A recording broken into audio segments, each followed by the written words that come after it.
Seriously, go away. Lightning can travel up to a mile or even further on or under the ground. If they didn't need to put them in those blue bags, they wouldn't. Companies don't waste money. Yeah, I'm crazy. Maybe I'm just a crazy old jarhead. But you know what? I want my stuff to work. Hey folks, welcome back to the Old Jarheads channel. I'm Eric, the Old Jarhead, and today I'm going to be doing something a little different on my sawmill. But first, let me tell you why, and then I'll tell you what I'm doing and show you the results. So first of all, the why. So a year ago June, so that's a year and a couple months, I had to replace the control panel on the back of the sawmill. I called it Gremlins. Had some weird things going on. And after a whole lot of troubleshooting, and I don't need a wasp bothering me. Seriously, go away. After a whole lot of troubleshooting, I just had these crazy gremlins, and so I finally got down to that the control panel on the back of the mill was bad. Now, it had been faulty for a while. The mill was bought new in 2016. I picked it up in early January of 2016, and the problem started probably somewhere around 2019, 2020 time frame. What it was doing is sometimes it would draw back perfectly fine. Sometimes when I went in the forward motion, it would jerk or stop or slow down, and the end result was I had a bad control panel. Well, how did I get a bad control panel? I think I know why or how that happened, and that is going to lead to what I'm going to do today. So first of all, I worked in telecom for pretty much 3 decades, and in IT before that. Built my own computers, did all kinds of, built cell towers, central offices, all kinds of stuff. I've done all kinds of things in the telecommunications and IT world. And one of the things that we're always very concerned about is electrostatic discharge. Okay, well, how do you protect a mill from electrostatic discharge? Well, you don't, because it's already protected from that. However, it's not protected from lightning.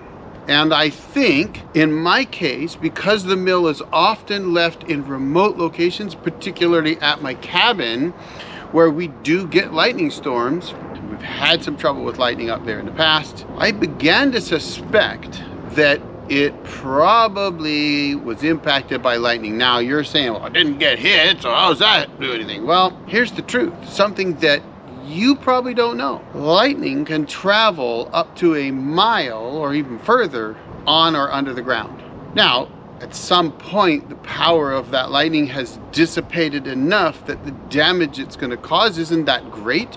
However, it can be very, very similar at that point to electrostatic discharge. Death fries components. Very subtly, though. The other thing that is very similar to that is electromagnetic pulse. Now, hey, I'm not saying that somebody's gonna light a nuke off up in the atmosphere. Could happen, but I kind of doubt that, actually. I find that, I think you'd have to be crazy to do that. There are some crazies out there, but I just don't see that happening. However, there is, though you can't see it today, there's a flaming ball of fire up there. And it does have an attitude some days. And when it does, it can emit either large solar flares that can have similar impact that ESDs or lightning can have, or coronal mass ejections, which are big. They're like bigger than a solar flare. I guess technically you have solar flares and you have CMEs, and a CME is different, but they have a very similar effect. But a big CME, like the Carrington event of 1859, would induce massive power into the sawmill, greater than any testing we've already done. And we've tested up to 20 megawatts, I think it is. A lot of things do okay up to that point. It's after that that you got to worry. Lightning bolts are greater than that. Big coronal mass ejections are greater than that. So are EMPs that get lit off in the atmosphere. Some crazy Chinese guys running a balloon over here. We're not doing anything about it. And then poof, all your electronics goes out. Again, I don't think that's going to happen. I'm more of a lightning is likely to happen, because I think it already has. So what am I going to do? Well, I'll tell you what I'm going to do. I'm going to install an EMP Shield. So let me show you that. This guy is the EMP Shield Micro. It's a 12-volt micro device that all you gotta do is go positive to negative on the battery, hit ground with it, you're done. Now, I've done a couple other videos on these, and I've had some questions about them, and I think those are legitimate. There's nothing wrong with asking questions, and this one's not cheap, folks. It's like $400 or $500. It's not inexpensive, but my controller panel was $650. I might have to replace that again if I don't do something, or maybe the electronics that run the motor or something else. So I gotta do something to protect my mill from lightning. These aren't cheap. It's a business expense in my case.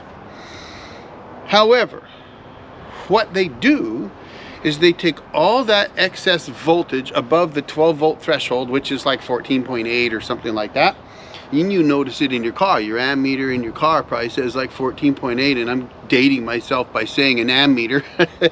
But I think the majority of the people that watch my channel have seen those old analog ammeters in their cars before, and they're always like 14.5, 14 plus volts. It's because 12 volts really is that. So these are designed to allow that voltage through the system. However, you get above that voltage and it dumps it to the chassis. That's chassis ground. In this case, on the Sawmill, it's got a steel leg which is putting it right on the ground. So chances are this Sawmill is straight to the ground. Now, some have said, yeah, well, if it's grounded, that's not going to hurt it, folks. It was grounded when Lightning was in the area, and I had some gremlins in my control panel. The problem is, a lot of electronics, they're going to be just fine if you get hit by lightning, even in EMP. What's really problematic is those little diodes, those little chipsets with all their micro switches. Those are going to have a problem. Why do you think guys in telecommunications or guys building computers stand on electrostatic mats and have little wrist straps that are ESD wrist straps? We used to have a wrist strap, you wear it on the side, you don't wear your watch on, and it has a little plug-in piece on here, and you plug in a cord from the rack that's grounded, and you test it out. Put your little finger on something and make sure it doesn't go zap. Rub your feet on the carpet, zap somebody, you know, and you do that for fun. Well, that's ESD. That would damage the electronics in your control board. Believe it or not, it's true. That's why when you buy electronics, they come in those blue bags, right? If they didn't need to put them in those blue bags, they wouldn't. Companies don't waste money on things they don't have to waste money on. They're in the business of making money. So if they could just put it in a Ziploc and send it to you, that's what they would do. They don't, because they know that electrostatic discharge could damage the components, and you'd be really unhappy if you got something like a, computer for your Sawmill that was damaged. So they wrap them up. When you build a computer, when you work in telecom, you make sure that you've gotten rid of any electrostatic that you've got in your system because you rubbed your feet on the carpet or it's dry out in the middle of winter before you touch the electronics, because it can damage it. This, folks, is designed to protect your system, whatever it is. In this case, it could be used in a car or in your Sawmill or your tractor. I'm gonna put one in my tractor too. Yeah, I'm crazy. Maybe I'm just a crazy old jarhead, but you know what? I want my stuff to work, and I get a lot of lightning up there. So we're going to put this in here. We're going to protect the Sawmill from lightning, and yes, it'll protect it from ESD too. Coronal Mass Ejections, solar flares, crazy people with balloons in the air, whatever it is, we should be good to go. That's what matters, folks. I know these have been tested. They've met and exceeded all mil-spec testing. The military started using them. I've seen police forces using them. They're not a gimmick. They actually really are something you might want to consider. So I'll stop blabbering and get this installed, because it's only going to take me 5 minutes. Oh, yeah, it's getting old. Laying down the ground.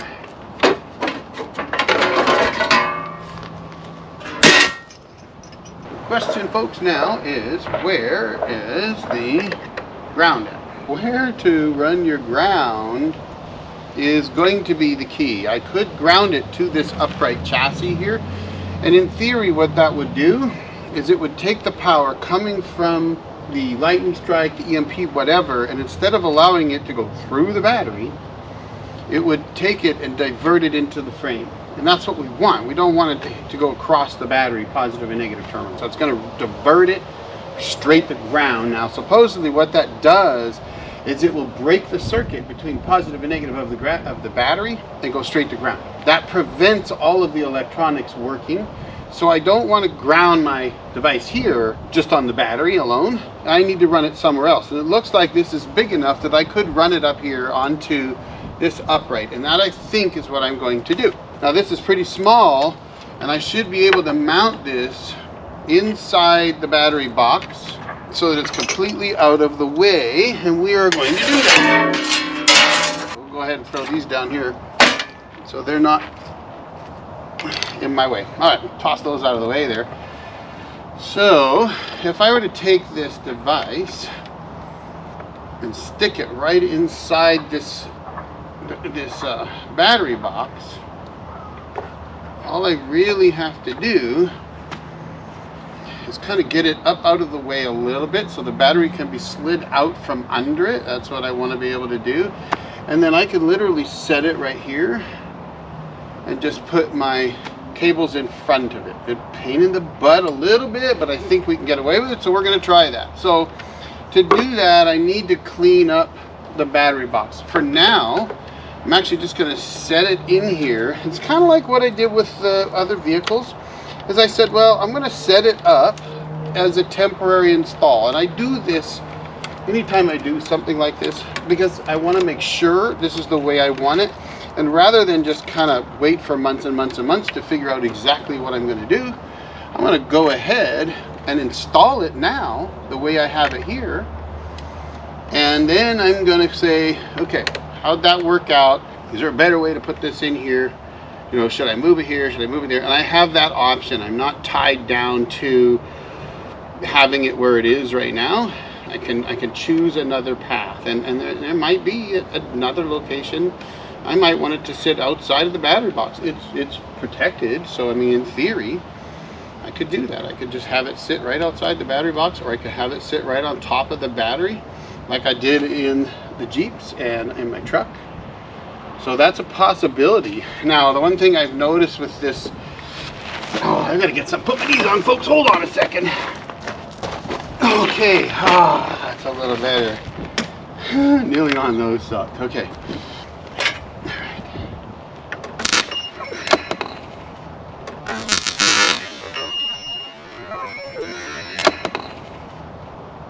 Oops.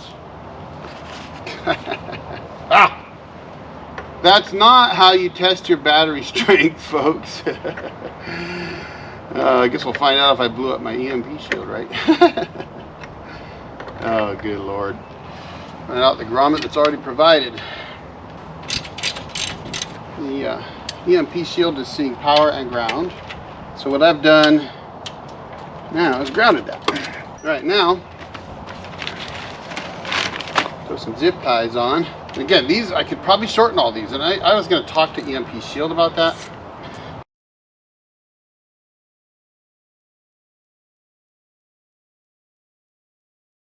And I didn't, so I need to do that still, but I believe I could shorten these all because of the way this is supposed to work. Having these shorter is perfectly fine, but I will check with them just to be certain. Okay, folks, so you can see I've got my EMP shield here. You can't see the green light probably on it, but I can.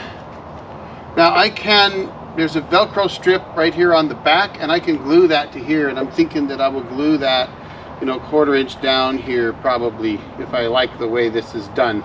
I kind of don't like this here, and I could push it over a little bit, but these wires can rub on here, so I mean, I may need to rethink that position. It's possible I might have to sneak it over here, or I could just put it right on top of the battery and then land all these down nice and tight. This is very tight, so with movement that could wear through, so I probably don't want that there.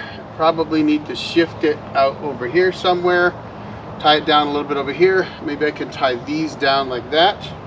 So guess what, I'll do that. All right, there you go. I tied them off here. Now it's not going to go anywhere. They're not going to rub loose, and I can just lay these in here for now. I may shorten them all up as long as I don't catch any wood and rip this out.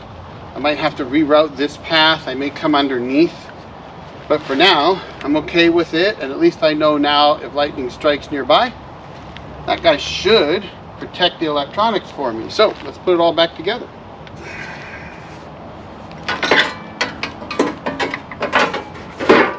Well, there you have it, folks. Pretty simple. Disconnect the battery, hook up the positive and negative leads, find a ground, hook that up, find a location for your EMP shield to go, and you're done. I know my sawmill is protected, and I believe it's always better to be safe than sorry. This is like a fire extinguisher for my sawmill. Not for fire, but for lightning strikes, EMPs, CMEs, all that kind of stuff. Now, some might think it's kind of crazy to go spend $400 or $500 on an EMP shield to protect your sawmill from lightning when it only costs like $650 to replace the control panel. But here's the thing, you know I'm gonna say it. I have to tell you, replacing this panel once is one thing, but what if you have to replace it again? I'm about to take my sawmill up to the cabin and leave it up there for a little while. We're having lightning storms all this week. It could very well get some electronic damage, and then what? Now here's the beauty of EMP Shield. You think I'm done yet? Ha! Fire extinguisher, right? Guess what? If the EMP Shield fails and lightning takes out components on my mill, it's warranted. They will pay up to $25,000 to fix the damage.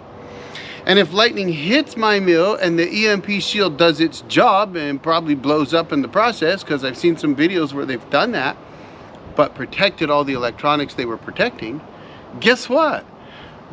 They'll replace that EMP Shield for 50 bucks.